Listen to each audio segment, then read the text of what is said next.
Samantala, hindi lamang ho dito sa may area ng Ongping Street, no, nakakakita tayo ng tikoy. All over Manila, pagdahapit po ng Chinese New Year ay talagang marami ho ang nagbibenta ng tikoy. At yan ho ang inikot din ng ating kapusong si Haji Rieta.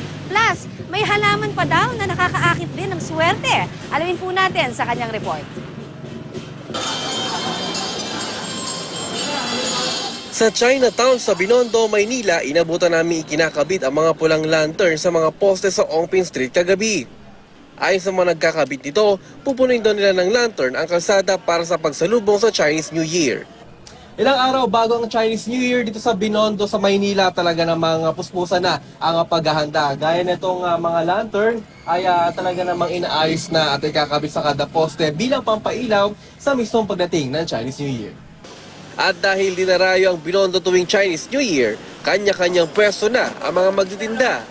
Gaya ni Aling Eddie Luguanizo na wala na raw alisan sa kanilang pwesto hanggang matapos ang Chinese New Year. Busy talaga.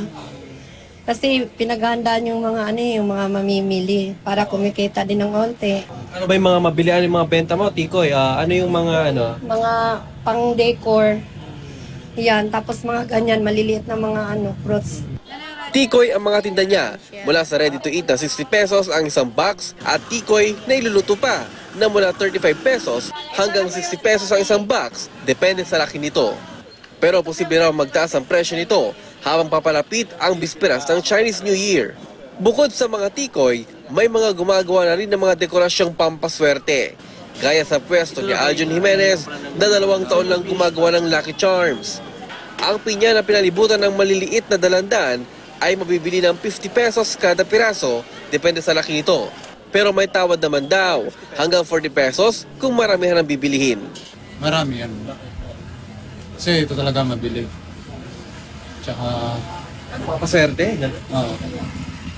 Ano lang, sasabit lang sa harap ng pinto, gano'n. May mga fortune planting na mabibili mula 200 pesos hanggang 800 pesos, depende sa klase at laki nito. Para sa unang balita, Haji Rieta reporting.